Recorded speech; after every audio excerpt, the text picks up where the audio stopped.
A'udzubillahi minasyaitonirrajim. Bismillahirrahmanirrahim. Assalamualaikum warahmatullahi wabarakatuh. Tuan-tuan sekalian, kita sambung perbincangan tentang Big Bang Theory. Saya mulakan tadi dengan teori yang dibawa oleh Albert Einstein pada tahun 1915. Kemudian teori ini dikembangkan oleh seorang ahli astronomi Amerika yang bernama Edwin Hubble. Gambar yang tuan-tuan nampak ini gambar Edwin Hubble. Beliaulah orang yang mencipta teleskop pada tahun 1926. So apabila terciptanya teleskop, dia dah boleh melihat imej yang berada di angkasa lebih nyata, lebih terang. Kemudian dia nampak radiasi-radiasi, cahaya-cahaya yang berada di angkasa ini mula bergerak berjauhan daripada galaksi kita, galaksi Milky Way. Saya akan jelaskan galaksi detail nanti bila kita bincangkan tentang pergerakan ataupun kita bincangkan tentang matahari. So daripada hari ke hari, beliau mendapati bahawa radiasi ini, cahaya ini bergerak berjauhan. Dan daripada situlah beliau dapat kesan berlakunya pengembangan pada alam ini. Berlakunya pengembangan pada alam ini. Dan daripada teori ini juga beliau dapat mengusulkan bahawa, daripada dapatan ini juga beliau dapat mengusulkan bahawa asal kejadian alam ini bermula pada satu objek, kemudian ia meledak. Satu objek yang padu dan ia meledak. Asal kejadian langit dan bumi, bukan alam, asal kejadian langit dan bumi adalah satu objek dan kemudian dia meledak. Ledakan inilah yang dinamakan teori ledakan besar, yang asalnya daripada satu objek. Selepas ledakan ini berlakulah proses demi proses secara sistematik, yang akhirnya terbentuklah galaksi kita, kemudian terbentuklah matahari, terbentuklah bulan, bintang dan sebagainya dalam proses jangka masa yang lama. Sebab itulah tafsiran-tafsiran ulama yang menyatakan kami jadikan langit dan bumi fi sittati ayyam, dalam masa 6 hari itu bermaksud 6 peringkat, bukan 6 hari seperti mana hari Ahad Isnin yang saya jelaskan tadi yang termaktub dalam Bible. So para saintis barat sama ada Muslim dan Muslim menyatakan bahawa the fact be mentioned by Holy Quran is more accurate ataupun tepat berbanding dengan apa yang disebutkan oleh Bible. Dan teori alam asalnya pada satu objek ini, walaupun hanya diketahui pada kurun ini setelah terciptanya teleskop pada tahun 1926, namun Al-Quran telah membicarakan perkara ini lama, tuan-tuan. Perjalanan ni lama. Dan NASA cuba mengira bilakah bermulanya Big Bang ini. Big Bang ini berlaku lebih kurang lebih pada 13 bilion tahun yang lalu. 13 bilion tahun yang lalu. Kemudian proses demi proses secara sistematik akhirnya terbentuk apa yang ada sekarang ini. Galaksi, bulan, bintang, bahkan bintang-bintang masih lagi terbentuk sampai sekarang. Dan pergerakan cahaya radiasi yang menjauhi galaksi ini, akhirnya para saintis mendapati bahawa cahaya-cahaya yang ada di angkasa itu juga merupakan galaksi yang lain selain galaksi Milky Way. Okey. Kita lihat dulu kenyataan Al-Quran apa dia. Allah SWT menjelaskan dalam surah Al-Anbiya ayat 30. Awalam yaral ladzina kafaru anna as-samawati wal arda kanata ratqan fafataqnahuma waja'alna minal ma'i kulli syai'in hayyin afala yu'minun. Awalam yaral ladzina kafaru, tidakkah orang-orang kafir melihat anna as-samawati wal arda, langit dan bumi dahulunya, kanata dahulunya, ratqan satu objek, fafataqnahuma, lalu kami pisahkan keduanya. So the key point, apa yang ditemui oleh para saintis, apa yang dijelaskan oleh Edwin Hubble, kemudian dikembangkan terus teori ini, dibuktikan oleh NASA, menyatakan bahawa asal langit dan bumi satu objek yang padu, kemudian dia meledak. Ledakan inilah yang dinamakan ledakan, teori ledakan besar, yang berlaku lebih kurang 13 bilion tahun yang lalu. Bukan 3 juta, bukan 13 juta, 13 bilion tahun yang lalu. So, Al-Quran menjelaskan fenomena ini seperti mana yang ditemui oleh para saintis. Kanata ratqan, kedua-duanya satu objek. Fafataqnahuma, lalu kami pisahkan keduanya. Wa ja'alna minal ma'i kulli syai'in hayyin, dan kami jadikan air sumber pada kehidupan. Tentang air sumber kehidupan ini saya akan bicarakan kemudian bila kita bicarakan tentang angkasa raya. Untuk makluman tuan-tuan, letaklah minda tuan-tuan, NASA mendapati wujudnya lautan di angkasa, bukan lautan di bumi, lautan yang lain di angkasa. Di manakah lautan itu, insya-Allah kita bicarakan kemudian. Wajah, dan ayat ini selari dengan apa yang Allah sebutkan dalam surah Hud, di mana Allah SWT jelaskan, wa huwallazi khalaqas samawati wal arda fi sittati ayyamin thumma istawa 'alal 'arsy wa kana 'arshuhu 'alal ma'. Dialah Allah SWT yang menjadikan langit dan bumi dalam masa 6 hari, kemudian Allah bersemayam di atas arasy, dan arasy Allah berada di atas air. Dalam ayat yang lain, summa istawa ilas sama', dan Allah bersemayam di langit. Dan digabungkan ayat ini, arasy Allah berada di air, air itu berada di langit. Di manakah air itu? NASA telah pun menemui ada lapisan lautan di angkasa. Ini kita akan bicarakan kemudian ni. Cuma the key point nak gambarkan bahawa teori Big Bang yang dibicarakan di abad ini, Al-Quran telah pun menyebutkan 1400 tahun yang lalu. Siapa yang mengajar Nabi ni, tuan-tuan? Dr. Zaghloul An-Najjar, beliau merupakan seorang ahli geologi di Mesir, mendapat PhD pada tahun 1963 di Wales University, pernah menjadi profesor di Britain, dan kembali ke Mesir. Kemudian beliau menjadi pengurusi Lujnah I'jazul Ilmi, Mukjizat Al-Quran, dan beliau banyak buat kajian tentang mukjizat saintifik Al-Quran dan hadis. Di antara buku beliau yang telah pun diterjemahkan dalam bahasa Melayu ada 3 jilid, Mukjizat Sunnah Rasulullah sallallahu alaihi wasallam sudut saintifik. Dr. Zaghloul menyatakan bahawa sama ada kita menerima ataupun tidak secara detail Big Bang teori ini, tetapi kesepakatan di antara kenyataan Al-Quran dan kenyataan para saintis cukup nyata kat sini, bahawa Al-Quran dan sains menyatakan langit dan bumi asalnya satu objek yang kemudian meledak. But the question here, siapa yang mengajar Nabi Muhammad sallallahu alaihi wasallam perkara ini? Subhanallah.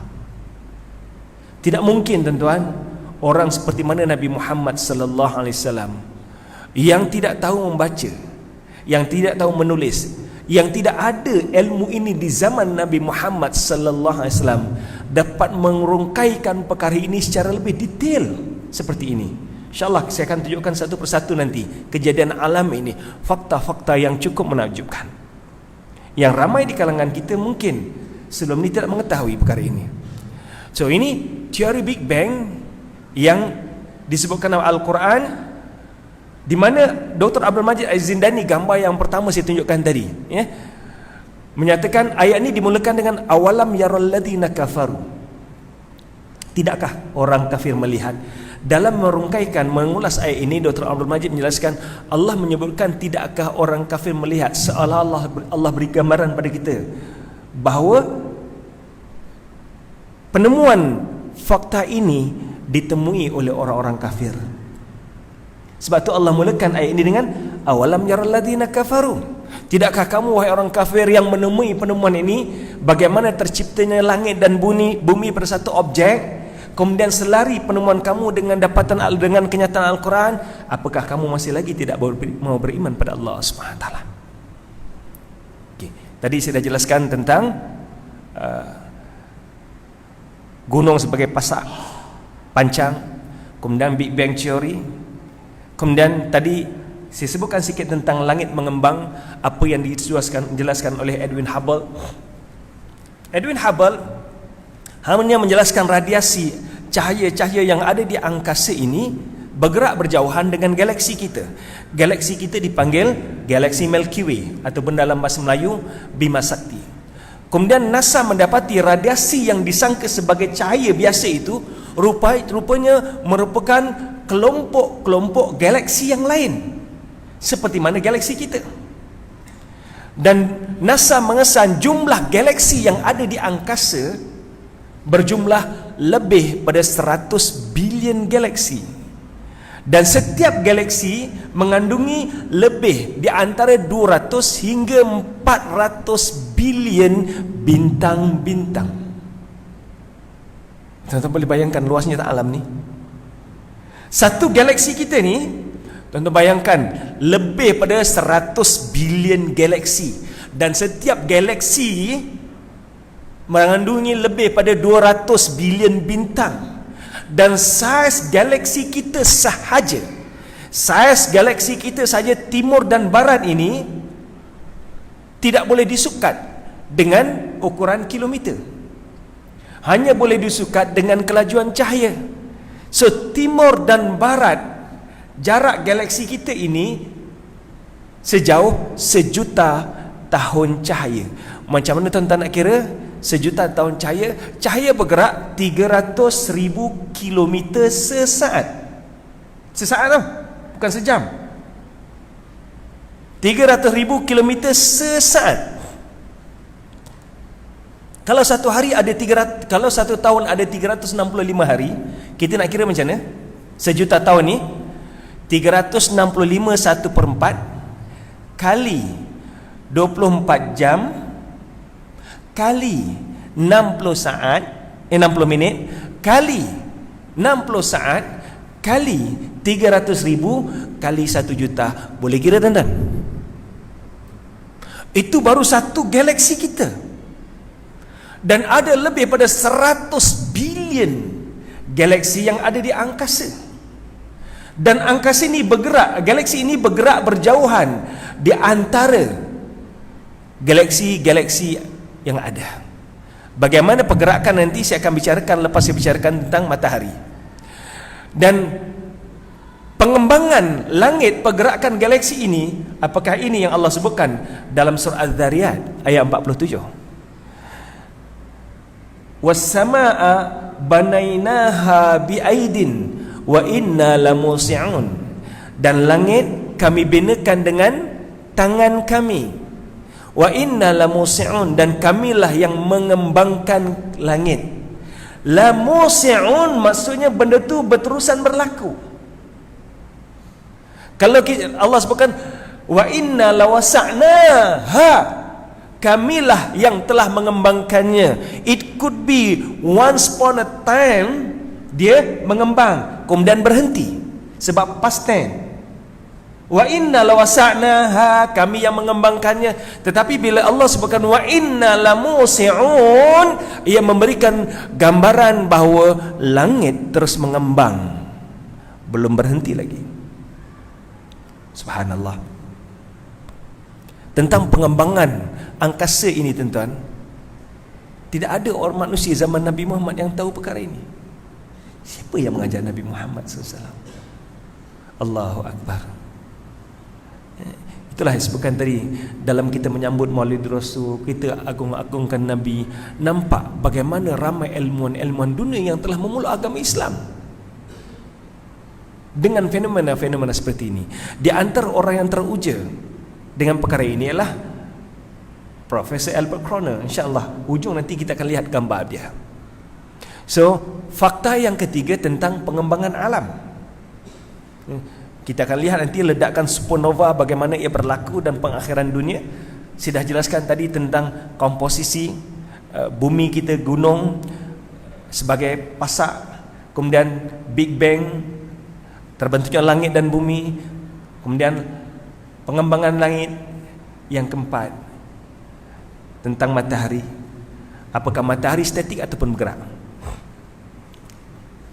Bang, siapa nama? Akmal. How young you are? Berapa tahun kamu? 33, still very young. Okay, 33. baru meninggalkan alam persekolahan berapa tahun yang lalu lah, 10 tahun yang lalu lebih kurang kan. Akmal, sepanjang alam persekolahan Akmal yang Akmal belajar, matahari bergerak atau statik? Jangan tengok sini dulu, matahari tu tak ada jawapannya. Matahari bergerak ke statik? Bergerak. Oh, siapa yang ajar tu? Tak sepanjang persekolahan, silibus yang belajar kat sekolah dulu, matahari bergerak ke statik? Kalau Akmal belajar matahari bergerak, saya respect cikgu mana yang mengajar tu. Siapa yang, okey, siapa lagi anak muda yang matahari yang belajar lah, bukan yang kita belajar matahari bergerak ke statik? Matahari statik, planet bergerak melilingi matahari. Okey. Ada dua teori. Teori yang pertama menyatakan bahawa teori geosentrik. Teori geosentrik ini, teori ini telah pun dipopularkan sejak zaman Aristotle lagi, 200 tahun sebelum kedatangan Nabi Isa AS. Apa maksud teori geosentrik ini? Teori geosentrik menyatakan bahawa bumi adalah pusat, dan segala objek yang ada di angkasa, bintang, bulan, planet-planet, termasuklah matahari, berputar mengelilingi bumi. Bumi sebagai pusatnya. Teori ini mula dihidupkan balik pada kurun ke-17, tapi akhirnya dia terkubur begitu saja. Sebelum dia dihidupkan balik pada tahun 1512, datang teori yang baru, dipanggil teori heliosentrik. Teori heliosentrik, matahari sebagai pusat, macam masuk kan, matahari sebagai pusat, dan segala objek yang ada di langit berputar mengelilingi matahari. Tapi kenyataan ini pun tak betul juga, sebab objek di langit itu banyak. Ya, okey. Akhirnya NASA dan para saintis mendapati bahawa hanya dalam solar system kita sahaja, not even in our galaxy, dalam solar system kita ni, satu solar system yang kecil dalam satu sistem yang besar. Contohnya mudah, tuan-tuan pergi sekolah. Dalam satu sekolah ni dia ada ramai anak murid, dan anak murid ini berada dalam kelas yang berbeza-beza. So darjah 1 pula ada 6 classes. Tahun 1, tahun 2, tahun 3, setiap tahun tu ada 6 classes. So ambil contoh mudah bahawa tahun 1A itu menggambarkan satu solar system kita. Nampak kelompok kecil tahu, bukan besar. Satu kelompok solar system kita. And there could be, ada lagi solar system yang lain yang lebih besar pada matahari. Tuan-tuan, untuk makluman, banyak lagi bintang-bintang. Matahari hanya salah satu bintang yang wujud dalam galaksi kita, dan banyak lagi bintang-bintang yang jauh lebih besar berbanding dengan matahari.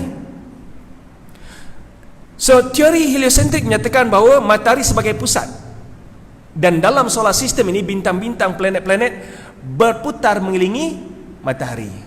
Cuma dalam teori ini tidak bicarakan matahari bergerak atau tidak. What being thought in our school that the sun is static, matahari tidak bergerak. Tapi kenyataan ini bercanggah dengan cerita Al-Quran. Saya bawa 3 ayat Quran, dan kita lihat fenomena satu persatu apa yang Al-Quran jelaskan. Pun yang main, what being thought in school up till now, kalau saya tak silap lah, up till now, tapi sehingga tahun 2006 masih lagi ajaran apa yang diajar kat sekolah, matahari statik. Dalam Al-Quran, dalam surah Yasin yang tuan-tuan dah baca, saya buat 3 ayat yang menjelaskan matahari bergerak ataupun tidak. Wasyamsu tajri limustaqarril laha, matahari beredar. Tajri maksudnya berlari. Dan Allah gambarkan kat sini perkataan tajri, berlari, limustaqarrillah, ke tempat yang Allah tentukan. Dzalika taqdirul azizil alim, ini adalah ketentuan Allah yang maha aziz, maha perkasa, al-alim, yang maha mengetahui. So ayat ini dalam surah Yasin ayat 38, Allah SWT jelaskan ada 3 fakta penting. Yang pertama, matahari beredar. Beredar bukan berputar, ya. Berputar lain, ni beredar. Sebab perkataan tajri ini memberikan maksud yang kedua. Yang pertama, matahari beredar.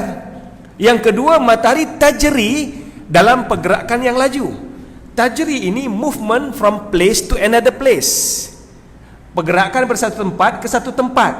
Dia tidak berada di satu tempat. Kalau berputar, could be in one place, di atas paksinya. Tapi ini pergerakan pada satu tempat. Dan pergerakan ini pergerakan yang laju. Allah tak guna perkataan tamshi. Asy-syamsu tamshi limustaqarrilah. Sebab tamshi maksudnya pergerakan yang perlahan. Allah gunakan perkataan laju.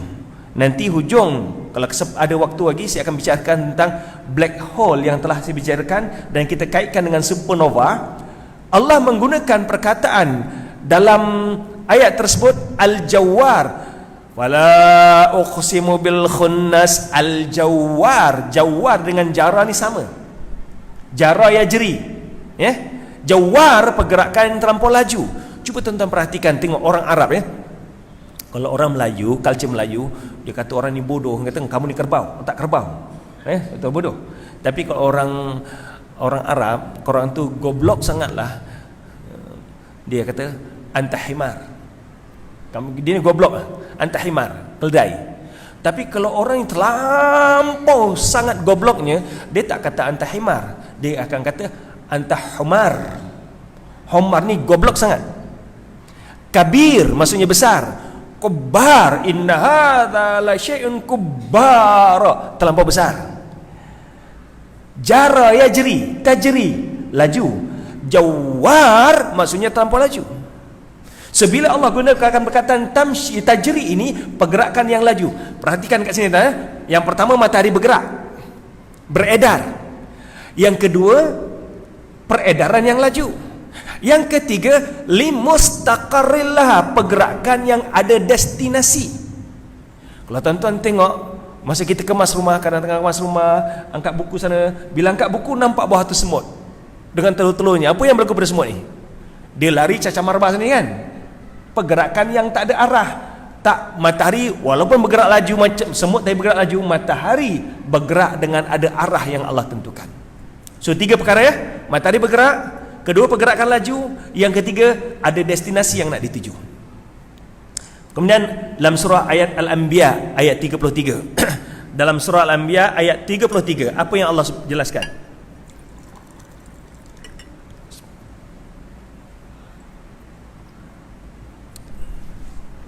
Wa huwallazi khalaqal laila wan nahar, dialah Allah Subhanahu wa taala yang menciptakan langit dan bumi. Dialah Allah Subhanahu wa taala yang menciptakan malam dan siang. Wasyamsa wal qamar, matahari dan bulan. Kullun fi falaki yasbahun, setiap satu beredar pada garis edarannya, pada sistemnya. Tentang itu makluman, beberapa tafsiran yang saya rujuk, ada yang saya baca. Contohnya tafsir Jalalain, kemudian tafsir Ibn Kathir, kemudian tafsir Al-Wadih Al-Muyassar As-Sabuni, tafsir Suafut Tafasir As-Sabuni juga, kemudian fi Zilal Quran Said Qutub, Al-Wajiz tulisan Wahab Az-Zuhaili menyatakan bahawa kesemua tafsir ini, ke-6 tafsir ini menyatakan bahawa matahari beredar ikut orbitnya. Garis edaran ini maksudnya orbit. Di manakah orbit itu saya akan jelaskan kemudian. Bab pun yang main sekarang ini, dulu kita belajar matahari tidak bergerak. Sekarang Al-Quran menjelaskan matahari bergerak. Dan pergerakan bukan hanya sekadar bergerak, Al-Quran ceritakan detail bagaimana pergerakan ini. Dalam ayat ini, wa huwallazi khalaqal laila wan nahar, dialah Allah Subhanahu wa taala yang menciptakan malam dan siang. Tuan-tuan sekalian, tentang malam dan siang ni saya mungkin jelaskan sepintas lalu saja sikit. Ia juga salah satu bukti yang jelas bahawa bumi ni bulat. Walaupun lately ni ada orang yang deny matahari bumi ni bulat, ya. Ada seorang penyanyi Malaysia yang katakan matahari flat kan. Matahari bulat ni, Aristotle sebelum kedatangan Nabi Isa lagi telah pun menyatakan bumi ni bulat. Dan bukti yang jelas bumi ni bulat, walaupun dia tak dapat nak buktikan gambar sebagainya, tetapi dia suruh kita tengok bulan. Apabila berlakunya gerhana, bulan dalam keadaan bayangan bulan berada, bayangan matahari bumi ini pada bulan berada dalam keadaan lengkuk bulat. Contoh ni, katalah ni bulan tuan-tuan. Berlaku gerhana bulan kerana bumi berada di antara matahari dan bulan. Cahaya matahari yang sepatutnya terpancar pada bulan kemudian dipantulkan balik ke bumi tidak berlaku sebab ia dihalang oleh bumi. Sewaktu berlaku gerhana, kita nampak bumi itu, bulan, bayangan bumi itu melengkung. Itu bukti bahawa bumi ni bulat. Sekiranya bumi ni flat, bayangan tu akan nampak macam ni. Dia akan nampak sikit keluar macam ni, ada garis tegak. Tapi tak berlaku macam tu. Yang berlaku ialah lekuk. Sebab itulah Aristotle 200 tahun sebelum kedatangan Nabi Isa AS, ataupun lebih pada 2200 tahun yang lalu telah pun menyatakan bahawa bumi ini bulat. Dan banyak ayat-ayat Quran yang lain yang menjelaskan bahawa bumi ini bulat, tentang bagaimana ayat yang lain tentang bumi bulat, insya-Allah kita akan lihat kemudian. Wasyamsa wal qamar, matahari dan bulan, kullun fi falakin yasbahun. Yasbahun dalam bahasa Arab ni berenang, asalnya berenang. So matahari dan bulan berenang ikut sistem peraturan yang ditentukan. Kalau kita lihat tentang kat sini, matahari berenang, beredar. Yang kedua, ikut peraturan. Ikut peraturan. Yang ketiga, cuba tuan-tuan perhatikan kata kullun fi falakin. Jelas tak itu? Kullun fi falaik. Ayat 7 tuan-tuan perhatikan. Tuan-tuan baca pada sebelah kanan saya, tuan-tuan baca sebelah kiri saya. Sama tak bunyinya? Baca sebelah kiri. Cuba tengok. Baca sebelah kiri. Kullun fi falak. Baca sebelah kanan, bunyinya pun sama kan? Kullun falak. Pasal tak? Kalau kita mula pada kanan, hurufnya kaf. Mula pada kiri saya, hurufnya pun kaf juga. Betul tak? Kaf, lam, fa. Ia tu jadi tengah. Ia itulah paksi, menggambarkan bahawa matahari di samping dia beredar, dia berputar di atas paksinya. Dan paksinya ialah huruf ya tadi. Clear tak? So ayat ni memberikan indication pada kita, not only the sun is moving, but also sun is rotate. Ada rotation matahari di atas paksinya. Dan untuk makluman tuan-tuan, NASA membuktikan bahawa matahari berputar di atas paksinya dengan kecondongan 7.63 darjah. Bumi berputar di atas paksinya dengan kecondongan 23 darjah. That's why kita ada 4 musim. Cuma kita berada di Khatul Istiwa ni tak rasa sangat 4 musim. But even that, kita nampak perubahan ni. Sekarang ni masuk maghrib pukul 7. Nanti kita akan masuk maghrib pukul 7.31. Ada julat waktu 31 minit lebih kurang. Tapi kalau tuan-tuan pergi negara yang 4 musim, bahagian utara ataupun selatan daripada Khatul Istiwa, kita akan nampak perubahan yang cukup jelas. So ayat ini menjelaskan bahawa matahari beredar, yasbahun, beredar, sebab sabaha yasbahun ini dia bergerak dari satu tempat ke satu tempat. Yang kedua, dia ada sistem dia. Tadi ada destinasi. Tuan-tuan kalau nak pergi Ipoh sana, tuan-tuan boleh lalu jalan highway, tuan-tuan juga boleh redah hutan. Yang penting sampai Ipoh. Tapi redah hutan ni payah sikitlah jalan, sebab jalan tak teratur kan. Jadi Al-Quran menjelaskan pergerakan matahari itu ada destinasinya dengan jalan yang teratur. Dalam masa yang sama, Al-Quran menjelaskan matahari ada paksinya, huruf wa, ya ini paksinya, menggambarkan bumi berputar, matahari berputar di atas paksinya. Okey. Ayat yang ketiga dalam surah Ar-Rahman. Asy-syamsu wal qamaru bihusban. Matahari beredar, matahari dan bulan beredar mengikut perhitungan. Maksudnya pergerakan, perjalanan, peredaran yang boleh diketahui speed dia, kelajuan dia. Ada perhitungan yang boleh diukur. Tuan-tuan, kita balik ke Johor, kita pergi Johor ke Johor Bahru, tak ada siapa yang saya tak pernah jumpa orang pergi Johor Bahru dengan speed yang konsisten. Pernah tuan-tuan buat? 100 km sejam konsisten, pernah? Tak akan berlaku. Sebab dalam perjalanan ada jam, mungkin slow, bahkan bumper to bumper, slow sangat, ataupun tak ada jam, kita buat speed lebih pada 100, 150, ada yang buat gila-gila sampai 200. So pergerakan kita tidak konsisten, sukar untuk disukat kelajuannya secara konsisten. Tetapi tidak pada matahari dan bulan, ada pergerakan yang konsisten. Saya akan jelaskan pergerakan konsisten ni tak lama lagi. So fakta, ada 6 fakta yang kita boleh ambil pada 3 ayat tadi. Yang pertama, matahari bergerak. So matahari tidak statik ya. So kalau ada cikgu-cikgu yang mengajar, saya minta maaf, kena betulkan silibus ni. Ajar pada anak murid based on the Holy Quran, matahari bergerak, bukan statik. Yang kedua, bukan hanya dia bergerak dengan laju, al-jawar. Dan tuan-tuan tengok nanti, tuan-tuan akan teruja kelajuan matahari bergerak yang tidak pernah terjangkau dalam minda kita, tuan-tuan. Yang ketiga, ada destinasi yang dituju. Dia bukan sekadar bergerak. Kita tengok orang gila berjalan, dia kadang dia tak tahu destinasi nak pergi mana, jalan, atau orang mabuk. Ni tak ada destinasi dia. Yang keempat, peredaran dalam sistem yang teratur, bukan gerak secara cacar maba. Yang kelima, pergerakan ini kelajuannya boleh disukat. Dan yang keenam, matahari juga berputar di atas paksinya. Baik tuan-tuan, saya sebutkan dulu, saya jelaskan dulu tentang putaran matahari di atas paksinya. Bumi berputar di atas paksi dengan kecondongan 23 darjah. Matahari berputar di atas paksinya dengan kecondongan 7.63 darjah. Bumi berputar di atas paksinya dengan kelajuan 1670 km sejam. Untuk menghabiskan pusingan lengkap, satu pusingan siang dan malam, sehari semalam, dalam masa 24 jam.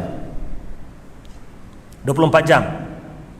Agak lama juga pusingan Satu pusingan. Kalau tuan-tuan tengok kipas ni, kita nampak pusingan ni, kipas ni agak laju. Tapi kalau kita ada yang kipas yang gergasi, kita boleh nampak pergerakan tu agak lambat bila dia besar.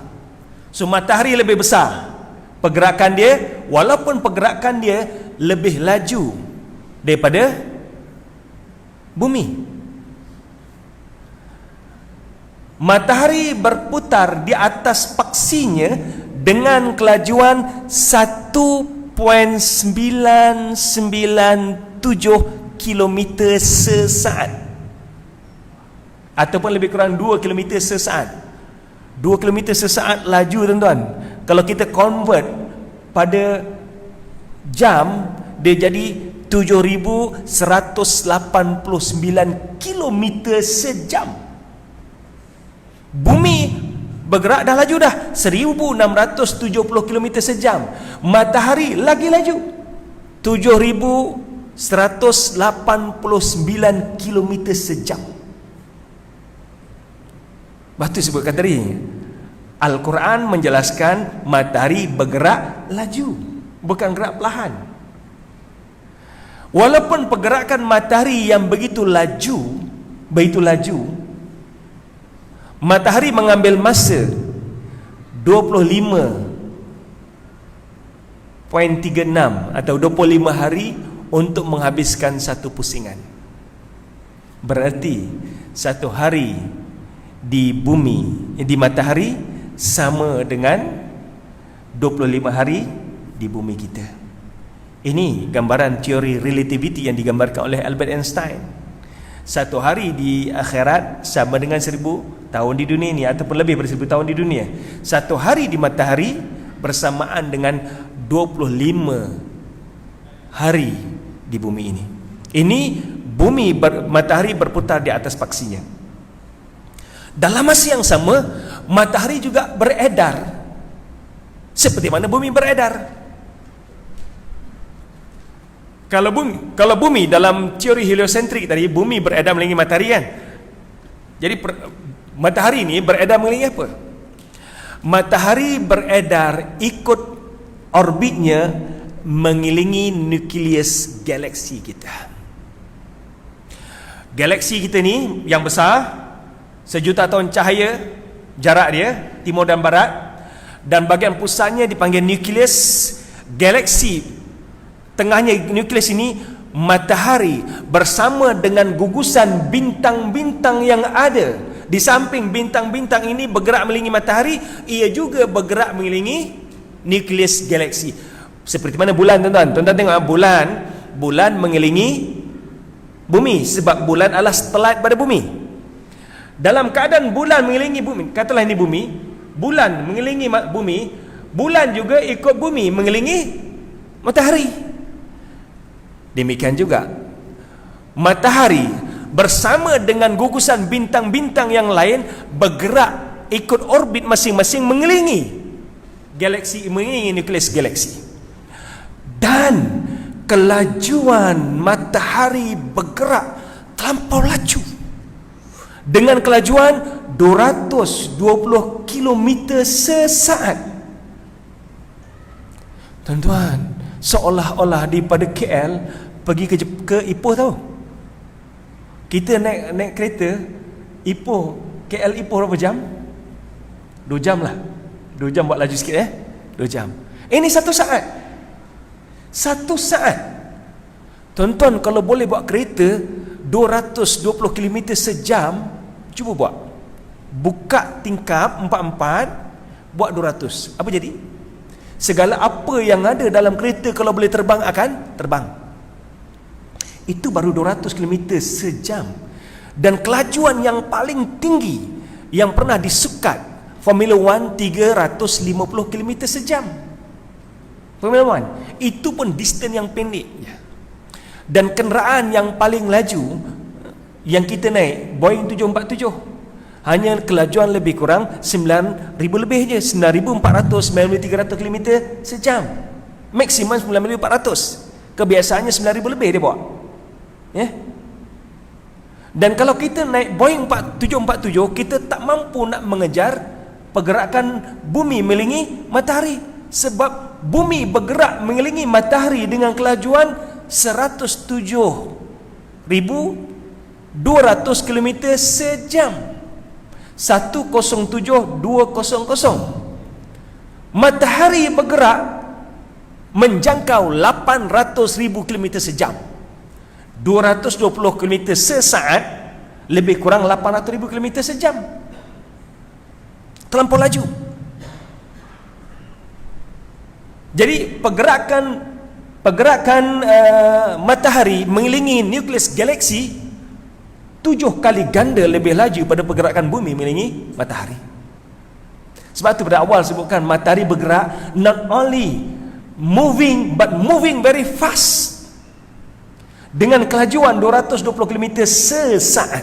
Subhanallah, terlampau laju tuan-tuan. Boeing 747 tak dapat nak mengejar pergerakan bumi, apatah lagi nak mengejar pergerakan matahari. Setakat ni kenderaan yang paling laju yang orang awam guna, bukan orang awam, tentera guna, jet tentera paling laju 33,000 km. 33,000 km. Kalau jet biasa, jet penumpang lebih kurang 11,000 km per hour. Tetapi bumi dan matahari, bumi bergerak 100,700 km sejam, matahari 800,000 km sejam. Terlampau laju tuan-tuan. Walaupun dengan kelajuan demikian, matahari berputar mengelilingi nukleus galaksi yang begitu jauh pergerakan ini, walaupun bergerak begitu laju, ia mengambil masa lebih kurang 230 juta tahun untuk melengkapkan satu pusingan. Berarti setahun matahari bersamaan dengan 230 juta tahun bumi. Kalau tuan-tuan ingat lagi masa saya bicarakan tentang Big Bang tadi, para saintis menyatakan bahawa matahari, umur alam ni lebih kurang 13 bilion tahun. Umur matahari lebih kurang 4.6 bilion tahun. Umur bumi 4.5 bilion tahun. So umur matahari yang 4.6 bilion tahun ini dengan kelajuan 800,000 km sejam dapat menghabiskan pusingan 230 juta tahun dalam satu pusingan. Berarti dalam masa 4.5 bilion tahun matahari baru melengkapkan pusingan sebanyak 20 kali saja. Jadi umur matahari baru 20 tahun bumi. 20 tahun matahari, sama dengan sekarang ini 4.5 bilion tahun bumi. So apa yang disebutkan oleh Al-Quran 3 ayat, ke-6 fakta ini ada. Dan penemuan saintifik yang ditemui oleh para saintis tentang perkara ini selari dengan apa yang disebutkan oleh Al-Quran. Matahari bergerak, bukan statik. Yang kedua, pergerakan yang laju. Yang ketiga, ada destinasi.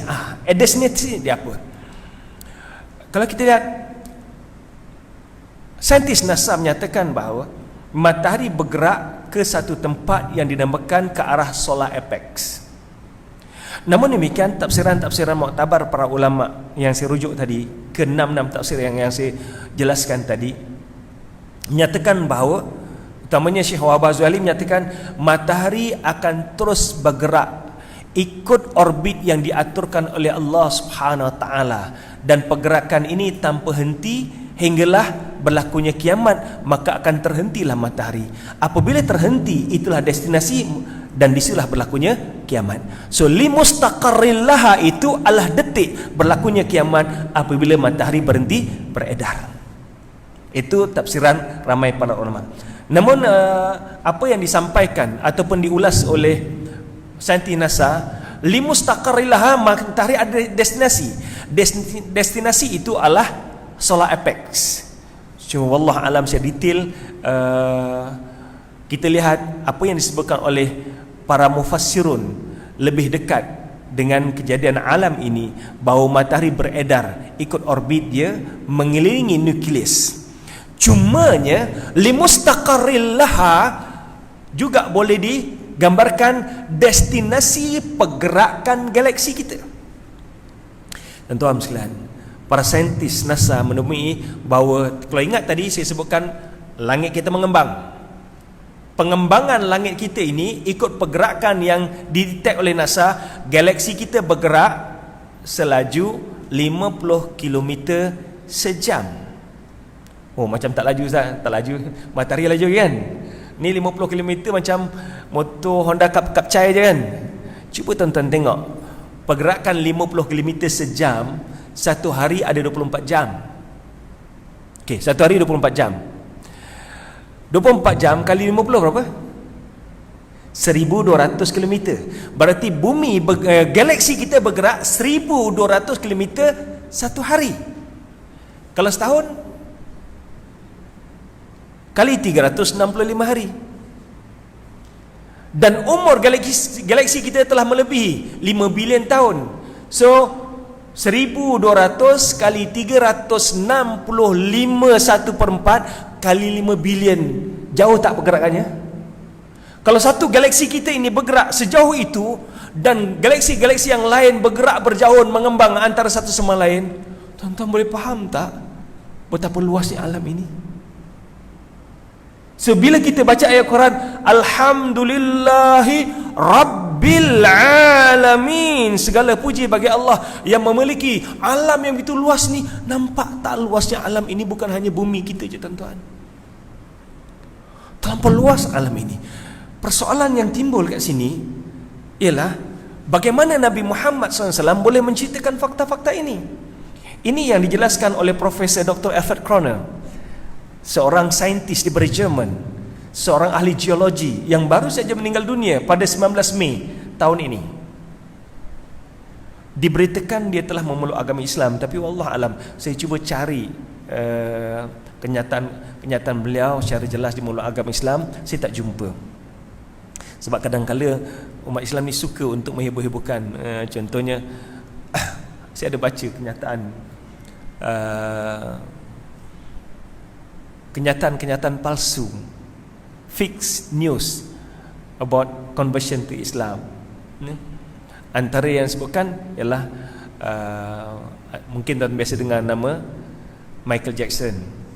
Ya mungkin wallah alam, moga Allah terima keislaman dia, lagu-lagu yang dia terlegak dengan Islam, tapi in the end dia still dikuburkan di kubur Kristian. Alfred Kroner juga dikuburkan di kubur Kristian. Same thing dengan Jacques Cousteau. Jacques Cousteau, kalau tuan-tuan ingat, saya bicarakan tentang alam laut yang menemui tentang perpisahan di antara dua lautan, yang menemui adanya air tawar dan air masin dalam laut, yang menemui ada api dalam laut. Yang api dalam laut ni orang lain, tapi menemui air tawar dan air masin ni Jacques Cousteau. Dan rumus masyhur di kalangan umat Islam bahawa Jacques Cousteau telah memeluk agama Islam. Tapi Jacques Cousteau dikebumikan dalam kubur Kristian. Isterinya deny dia memeluk agama Islam. Wallah alam, moga-moga betul-betul lah dia memeluk agama Islam, seperti mana apa yang berlaku pada pendaki Everest kita dulu kan, yang meninggal dunia. Keluarga dia kuburkan dalam kubur Hindu, tapi ada bukti dia telah memeluk agama Islam, dan akhirnya dikuburkan kembali dalam kubur orang Islam. Profesor Dr. Alfred Kroner, dia teruja dengan Big Bang Theory. Dia teruja dengan apa yang ada di angkasa, walaupun bidang dia bidang geologi. Geologi ni tentang kaji bumi. Beliau menjelaskan tidak mungkin manusia pada zaman Rasulullah SAW lebih 1400 tahun yang lalu mengetahui tentang Big Bang. Ini kerana manusia mengetahui teori Big Bang beberapa tahun kebelakangan ini. Kemudian dia ulaskan, sudah tentu fakta-fakta yang dibawa oleh Al-Quran tentang kejadian alam ini datangnya pada Tuhan yang menciptakan alam ini. Dan kenyataan beliau yang lain, seorang yang tidak mengetahui sesuatu mengenai nuklear fizik pada 1400 tahun yang lalu, saya fikir tidak sesekali mungkin dapat untuk menyatakan sesuatu daripada pemikirannya bahawa bumi dan langit berasal pada penciptaan yang sama. Tuan-tuan sekalian, beberapa fakta yang saya jelaskan tadi, ya, tentang kejadian gunung ganang sebagai pasak bumi, memegang bumi agar tak bergoncang. Yang kedua tentang Big Bang Theory. Yang ketiga tentang langit mengembang. Yang keempat tentang matahari, pergerakan matahari. Matahari saya banyak ceritakan detail sebab saya rasa ramai yang tak pernah mengetahui tentang pergerakan matahari secara terperinci. Kita pernah dengar matahari bergerak, tapi berapa lajukah pergerakan ini tak ramai yang mengetahui. Semalam ni saya jelaskan detail pergerakan dia, putaran dia, berapa speed dia, di mana dia bergerak, pergerakan ini yang selari dengan ayat Al-Quran. Dan last sekali, malam ni saya bicarakan tentang bagaimana black hole menghapuskan segala apa yang kita bicarakan tadi. Black hole saya tak ceritakan detail sebab tuan-tuan saya dah bicarakan black hole lalu. Black hole, gambar ini baru dicerap pada 10 April baru-baru ni, ya. Yang melibatkan lebih kurang 200 saintis, dan salah seorang pada saintis ini adalah rakyat Malaysia. Salah seorang saintis ini rakyat Malaysia yang bekerja di Taiwan. Dan mereka menggunakan teleskop yang dipanggil Event Horizon Telescope, EHT. Sebelum ini, walaupun John Michell telah lama bicarakan tentang black hole sejak tahun 1783 lagi. Kemudian Pierre Simon pada tahun 1796 juga bicarakan tentang black hole. Tetapi tidak ada mana-mana ahli astronomi yang berjaya mencerap gambar black hole. Gambar hitam ke tak? Kuning. Sebenarnya warna itu bukan warna kuning, warna kemerahan, ya, warna kemerahan, ya. Mungkin kabel sini yang ada kabel yang tak berapa kena ni. Kalau projektor yang tak elok, dia satu je yang tak elok. So mungkin sebab kabel. Warna tu warna, tu dah nampak warna merah sikit. Okey. Ke ni yang tak kena? Okey, sini yang tak kena.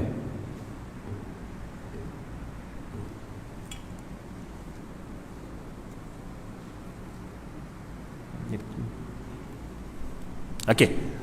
Jadi cahaya yang ada tuan-tuan, black hole tu yang tengah tu aja. Yang dinamakan black hole tu yang tengah. Macam mana saintis dapat mengambil gambar black hole ni? Sebab ada radiasi yang ada kat situ tu. So radiasi yang ada kat situ tu menyebabkan tengah tu nampak. Kalau radiasi keliling tu tak nampak, dia akan jadi hitam gelap tu je. Oleh kerana tak ada cahaya, black hole ni ialah bintang gergasi yang jauh lebih besar pada bumi, daripada matahari, yang telah terpadam cahayanya. Yang jadi masalah paling besar pada black hole ni, black hole dikenali sebagai kubur pada segala bintang-bintang. Dan dia still bergerak ikut orbit dia. Dan yang jadi masalah dia, tarikan graviti dia terlampau kuat. Cahaya terpadam tetapi tarikan graviti dia terlampau kuat. So apabila dia bergerak, orbit tu mendekati beberapa objek, segala objek itu akan ditarik ke arah beliau, termasuklah cahaya. Cahaya yang bergerak 300,000 kilometer sesaat pun tak boleh lepas daripada tarikan graviti black hole. Cahaya ini akan terbias, terpesong ke arah galaksi, apatah lagi ke arah black hole, apatah lagi objek-objek yang lain. So setakat ini para saintis tidak dapat detect mana-mana objek yang lebih laju pada cahaya. Tuan-tuan sekalian, tetapi di sisi Al-Quran kita boleh kesan ada yang lebih laju pada cahaya biasa. Cahaya ni kita nampak cahaya daripada api. Kalau kita tengok cahaya ni kan ada infrared. Atau kalau tuan-tuan tengok kedalaman, insya-Allah kalau kita lihat tentang kedalaman laut nanti, ada cahaya infrared yang boleh masuk. Kemudian cahaya lain ultraviolet dengan frekuensi yang berbeza, kelajuan yang berbeza. Antara ultraviolet dengan infrared berbeza. Dan cuba tuan-tuan tengok, okey, kalau kelajuan cahaya biasa 300,000 km sesaat, malaikat yang Allah ciptakan daripada cahaya kan, malaikat berapa jauh distance pada langit, bila Allah suruh turun ke bumi, pop, terus turun serta merta.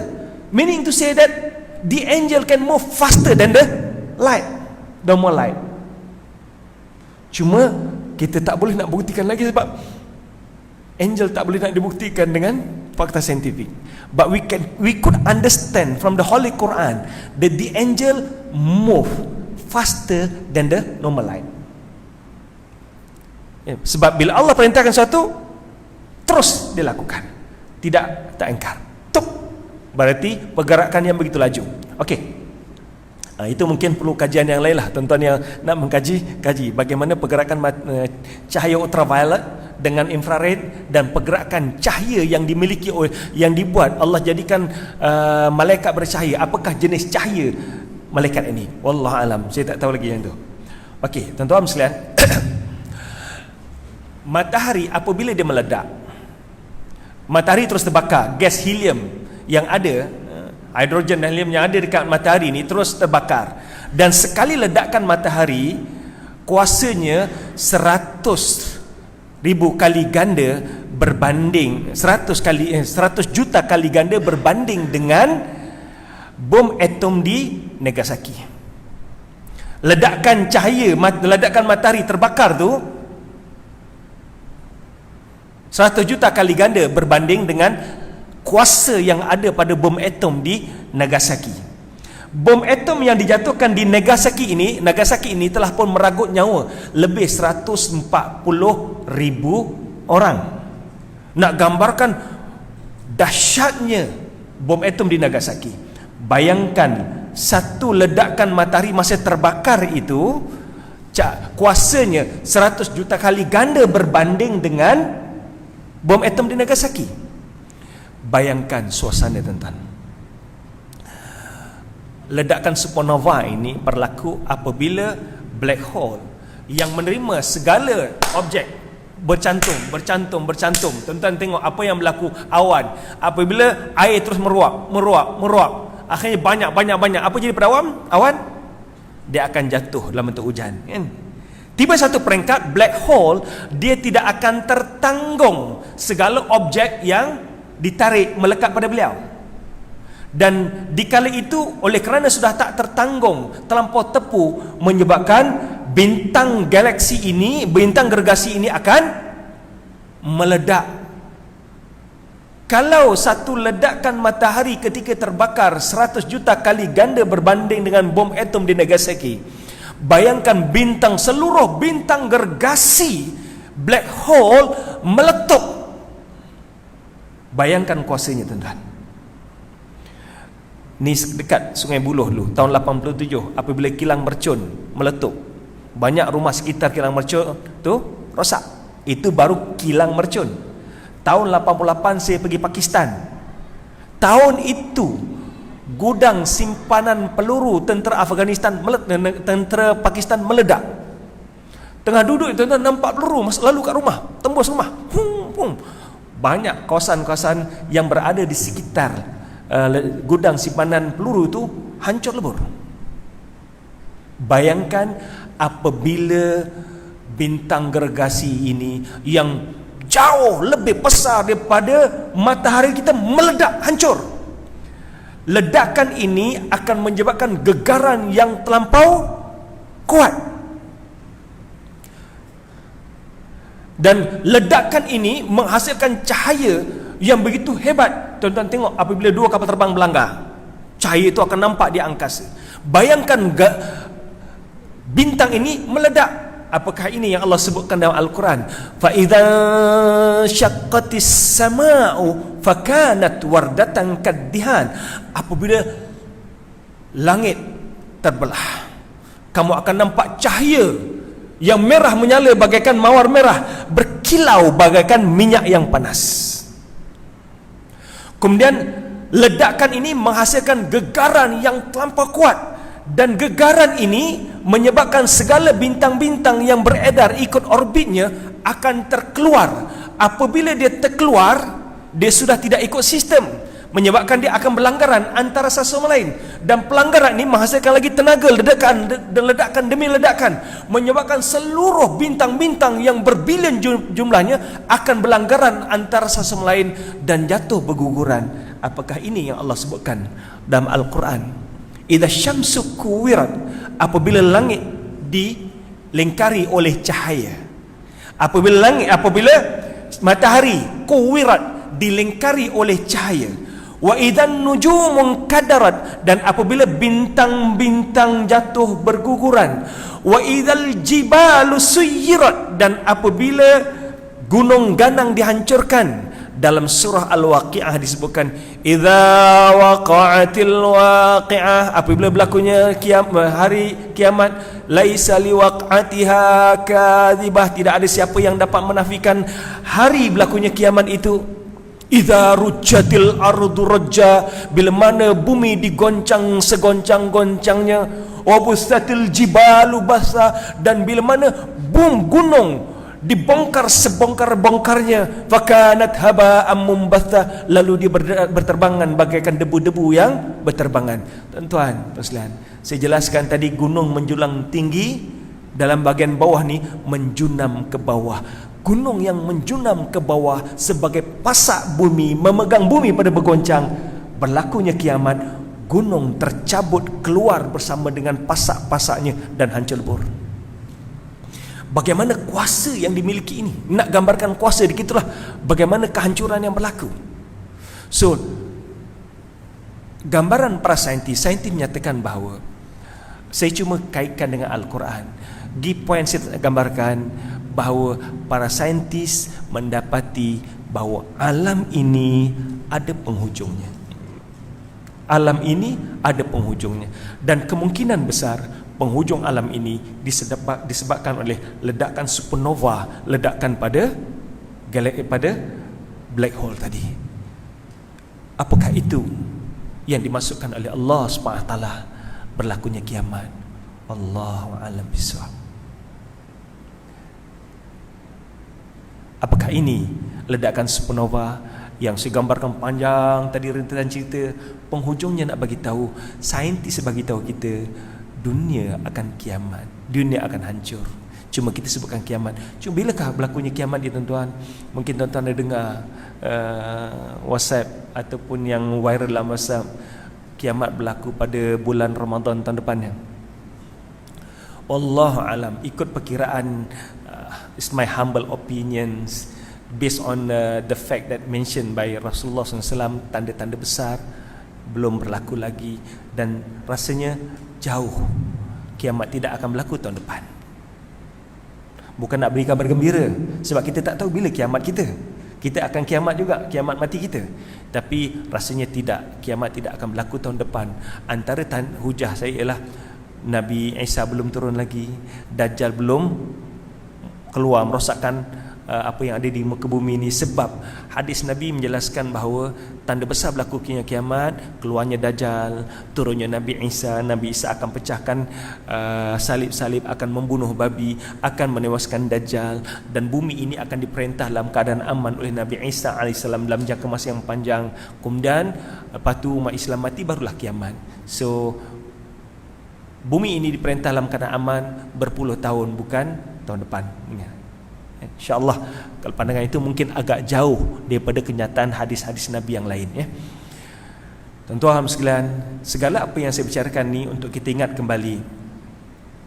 Allah SWT jelaskan, inna fi khalqis samawati wal ard wa ikhtilafil laili wan nahar la ayatil liulil albab. Sungguhnya pada penciptaan langit dan bumi, wa ikhtilafil laili wan nahar, dan perubahan siang dan malam, la ayatil liulil albab, ada tanda-tanda kebesaran Allah bagi orang yang berfikir.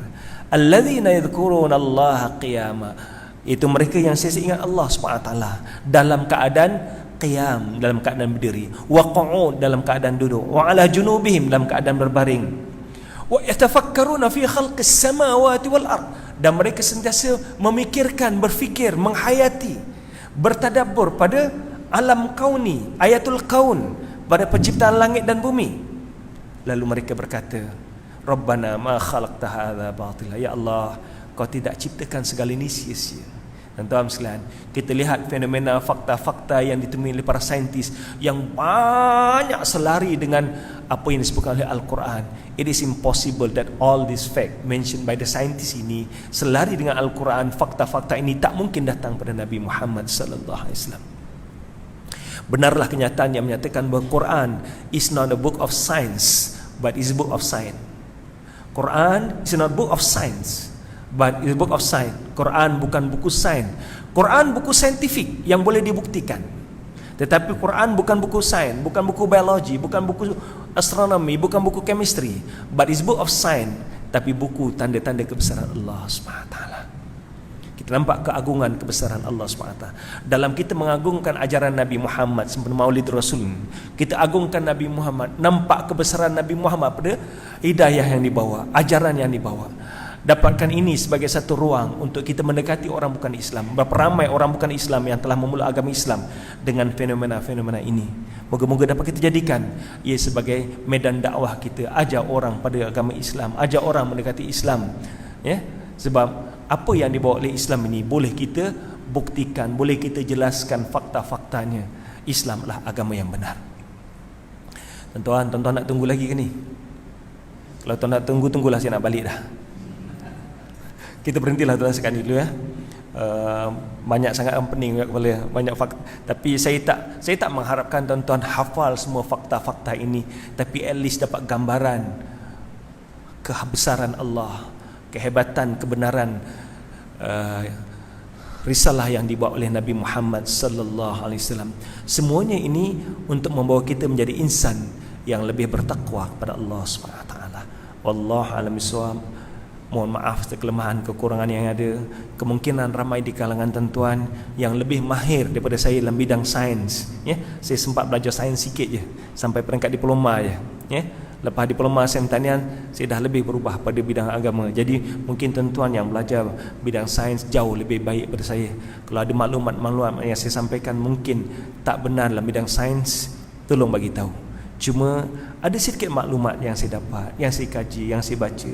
Kita cuba sinkroniskan dengan ayat Al-Quran. Bukan kita tafsirkan Quran dengan sains, ya. Metod mentafsirkan Quran dengan sains adalah salah. Kita kena tafsirkan Quran, sains dengan Al-Quran. Kita kena sandarkan sains dengan Al-Quran, bukan kita sandarkan Quran dengan sains, ya. Kita sandarkan fakta-fakta saintifik dengan Al-Quran, tetapi kita tak tafsirkan Quran dengan fakta saintifik. Apa yang kita temui sekarang mungkin tak betul akan datang, tetapi sekiranya penemuan saintifik itu bercanggah dengan Al-Quran, kita tetap berpegang dengan ajaran Al-Quran. But sooner or later we'll find something new yang boleh membetulkan kesilapan yang lalu. wallahu a'lam bissawab. Aqulu qali hadza wa astaghfiru lakum wa lisa'iril muslimin wal muslimat wal mu'minin wal mu'minat fastaghfiruhu innahu ghafurur rahim. Kita akhiri majlis tasbih farah dan surah Nas. Subhanakallahumma wa bihamdika. Bismillahirrahmanirrahim. Wal 'asr. Innal insana lafi khusr illa alladhina amanu wa 'amilus shalihat wa tawasaw bil haqq wa tawasaw bis sabr.